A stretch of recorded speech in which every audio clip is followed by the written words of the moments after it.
Okay, it's going to be a review of Clash at the Castle. This time, it's coming at you from Scotland. Once again, a hell of an environment, hell of an atmosphere. Really, really, really good show. I wouldn't say that this show was great, from start to finish, but yeah, pretty eventful show. We actually had CM Punk making an appearance here, which surprised me. I didn't think Punk was going to make the trip out to Scotland. I just figured, it's too far of a flight.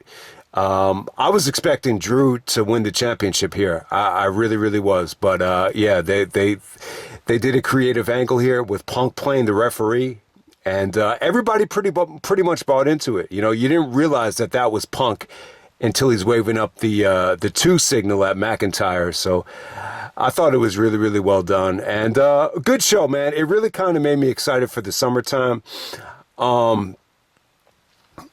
I wouldn't say that the main event was better than Backlash's main event. And, I think you could definitely argue that these last, 3 premium live events in France and Saudi Arabia and, this one in Scotland, they're pretty much all on the same level. They kind of feel like identical shows. But hey, man, we're going to get right down to it. I think the match of the night was the opener. You actually had Cody taking on AJ Styles in a rematch from Backlash. This time it's going to be an I Quit match. So I didn't get to talk about it. I'll try to keep this quick. But yeah, I thought it was really, really well done. AJ was contemplating retiring. He didn't want to go to the back of the line. And, he invited Cody to come out. It looked like they were going to do this big celebration with AJ finally calling it quits. AJ's dressed in a suit and, as they're celebrating to the fans, you can see this coming a mile away, but AJ turns on Cody. It's a great beatdown. Very similar to the Mark Henry thing with Cena. I thought it was good, though. I thought this was the way to go. I didn't have a problem with it. I love the fact that AJ's going to get a rematch here. This time it's an I Quit match. Cody's a little bit upset about it. So it makes sense to call it an I Quit match because, at this time Cody's going to make him quit for real. So I actually thought this was, logical, good booking here. But, yeah, this isn't the first time AJ's been a part of an I Quit match. They did reference that he was in several ones before he got to the WWE. I mean, a couple of them come to mind. I mean, Christopher Daniels, I think they had an I Quit match at Bound for Glory. There might have been one against Bubba Ray Dudley. But yeah, there's been a few. This was pretty good, man. I thought you had a great atmosphere. I thought once they got into the ring, I thought they did work their magic. I would have liked for this to be a little bit more submission based. You would have loved to have seen AJ just go at it hard with the calf crusher.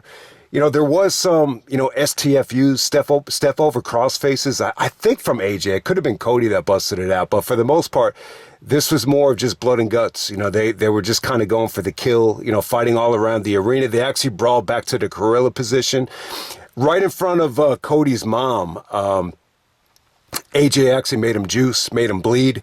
I think we're going to be getting a lot more blood, especially once they move to Netflix. Yeah, so Cody juiced, not like nauseating bad, but, he did have a little bit of blood coming from him, but it kind of died down as the match progressed. But, yeah, man, I mean, AJ did some great trash talking to Cody's mom. Cody's mom smacked him like 3 times. It didn't look great, but, once they got back into the ring, I mean, it was pretty vicious, pretty violent. It wasn't that submission-oriented. It was a lot of, kendo stick shots from AJ. AJ was swinging a baseball bat with the kendo stick. A lot of vicious chair shots from AJ. AJ pretty much controlled the bulk of the match, and it was good. It was vicious, and, there was even some really, really good athleticism and some nice springboard cutters from Cody. I mean, it was going along great. Then they brought out the handcuffs. Cody had to find the keys to unhandcuff him. So we had shades of, the Rock and Mankind I Quit matches from the past. One of the best I Quit matches. So they kind of played homage to that. So, yeah, I mean, you had some good drama here. I think the ending, eventually AJ actually got cuffed on, the ropes, and it looked like he was going to quit, but he just said, screw you, Cody, and then the match kept going on. Cody brings the steel steps into the ring, and, before, and that's what makes AJ quit. He didn't want to get hit with the steel steps, and I think Cody hit him with it anyway. So it's tough. It's tough to get a, satisfying, finish with these I Quit matches, especially when it's not by submission. But hey, man, I think they did the best they could, and they rocked the house while they went at it. I would definitely say both these matches at Backlash and this I Quit match, it was great stuff. I never really thought of Cody and AJ even going at it, especially with Cody being champion. But I think they made the right decision. You got two back-to-back quality matches between Cody and AJ. Okay, next up we had the triple threat tag match. You had Jade and Bianca defending the belts against Shayna Baszler and Zoey Stark. And then you had the Scottish, girls tagging up. They're coming in there from NXT. I thought this was good, man. I thought this was creative. I think they took chances out there. There were some really, really nasty crash and burns, and not the whole match was pretty, but it was pretty cool. Bianca and Jade were pretty much dominating the whole match. And then, the other two tag teams, Shayna, Zoey, and the Scottish girls, they started teaming up together just to kind of, limit the domination from, Bianca and Jade. But yeah, man, it was pretty good, man. There was some pretty nasty spots here, some incredible triple suplexes. Bianca had a crash and burn. Jade actually tried to do a springboard, looked like a springboard drop kick, and she kind of fell. I was surprised that she tried to do it. I mean, there were some "you effed up" chants, but for the most part, Bianca and Jade were pretty over. I thought they would boo the crap out of them. Bianca and Jade actually hit a really dope finish, and I think it was. I think it was the redhead girl, Fyre. She actually hit a deadlift German to get the victory there. So the Scottish girls from NXT actually win the tag team titles, and it kind of makes sense. I was surprised that Bianca and Jade lost the belts, but Drew didn't win, and Piper Niven, the other Scottish girl, did not win. So, yeah, I mean, you want to reward one out of the three with the championship. So, I'm not on Wikipedia right now, so I can't even remember the exact names of, these Scottish girls from NXT,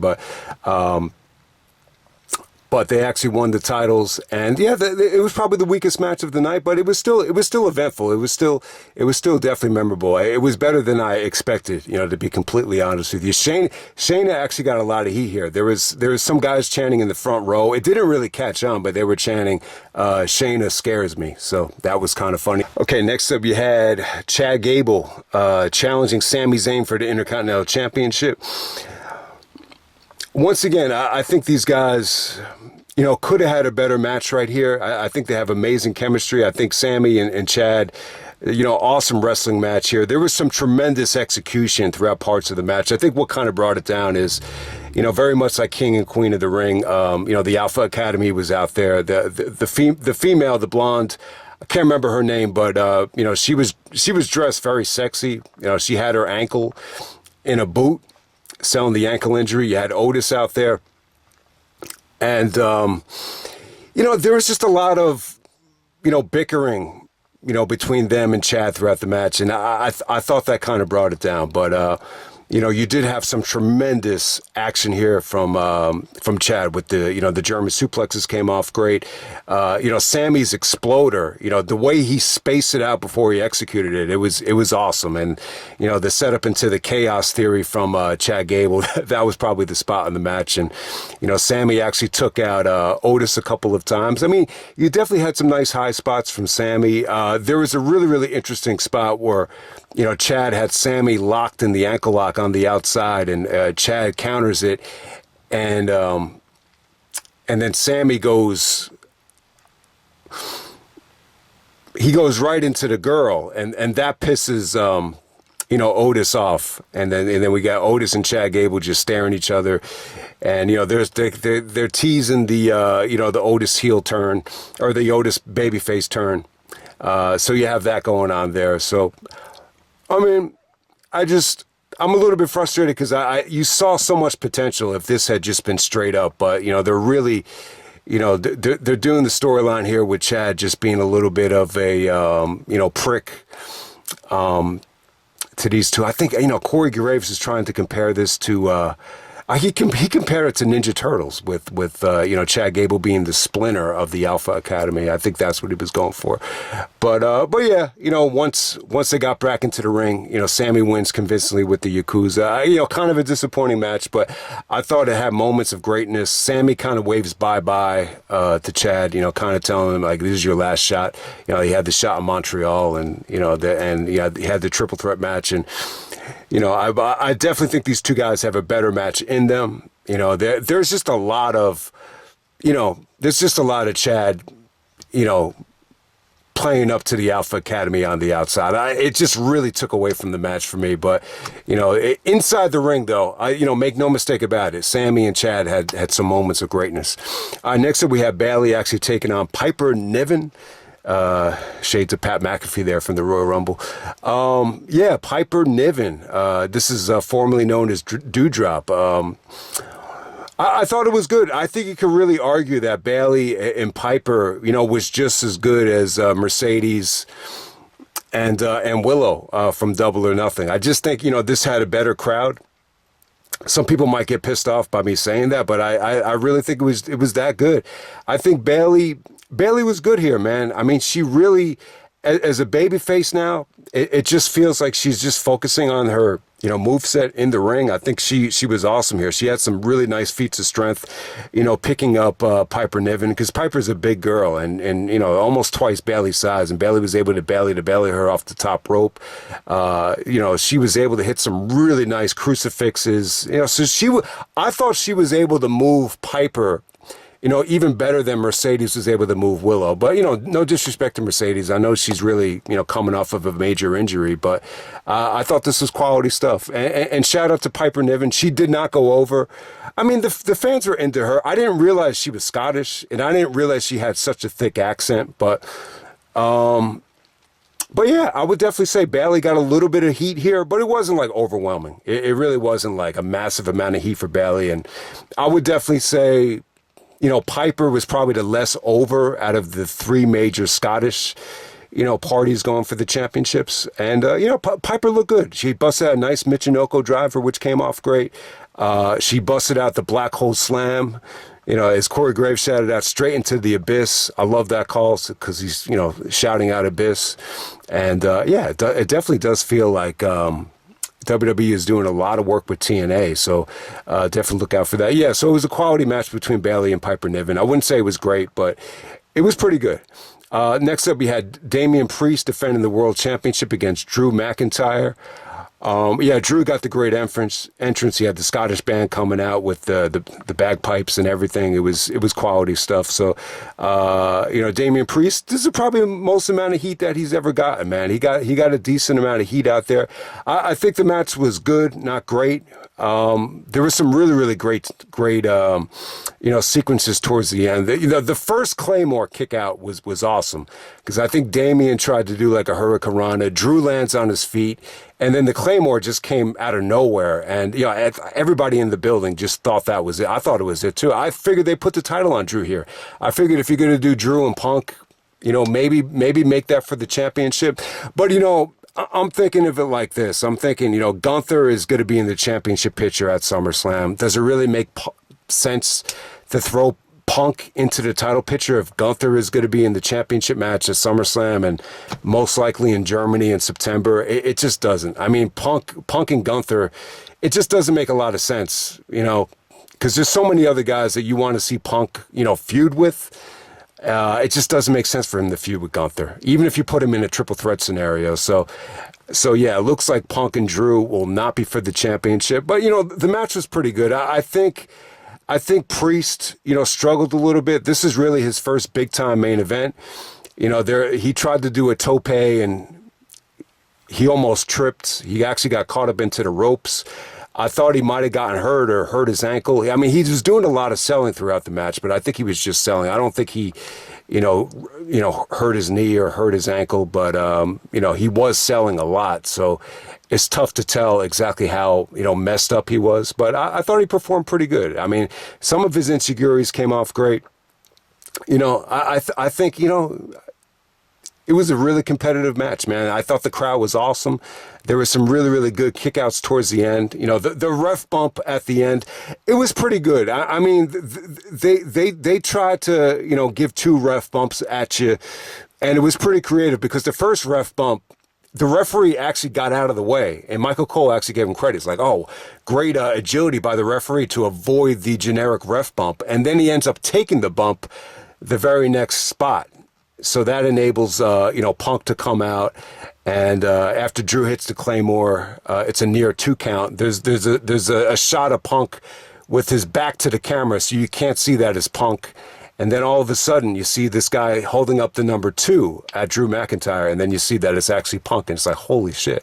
I thought this was just a generic referee. See, Punk not being, you know, a jacked up, you know, superstar, you know, like a Hogan or a Batista, you know, you could get away with that with Punk, you know, where it just looks like a regular guy being a referee. So I thought it was cool. Punk actually kicks him in the nuts, and then Priest hits him with the choke slam to defend the belt. So yeah, it looks like it's going to be Damian Priest and Gunther at SummerSlam. So, you know, not an exciting match on paper, but I'm excited to see Gunther win the belt down the road. But I got to say, man, I think it's the right call. I think the interaction between Punk and McIntyre to end this thing, it came off great. Punk got treated like a heel. He got treated like a snake, like the devil. And, yeah, the fans are a little bit deflated, but it's cool, man. I think he needed to do something like this to get you excited for the summertime, and so you had to do it. I didn't think Punk was going to make the trip to Scotland, but the way they executed it, and the way Punk and McIntyre is going to be a non-title feud, you had to do it. So it does make sense. This probably going to happen not until SummerSlam, but yeah, overall, I got to say, a really, really good show.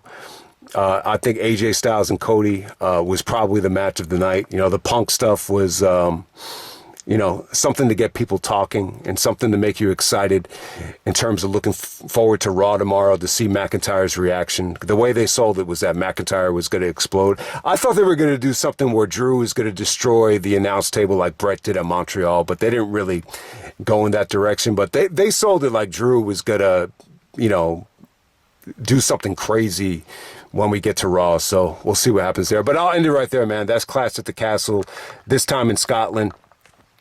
You know, it's funny that they went to Scotland. My grandfather, you know, James Sanders, he's actually fully Scottish.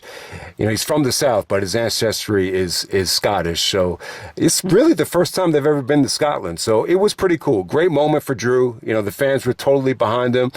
I wouldn't say pretty much the same level from the first Clash at the Castle in Wales. They were really into Drew there, even though he's not from Wales. It was pretty much identical in terms of reactions. But yeah, another great crowd from Scotland. Enjoyable show. That's pretty much all I'll say about it. And I'm out. All right.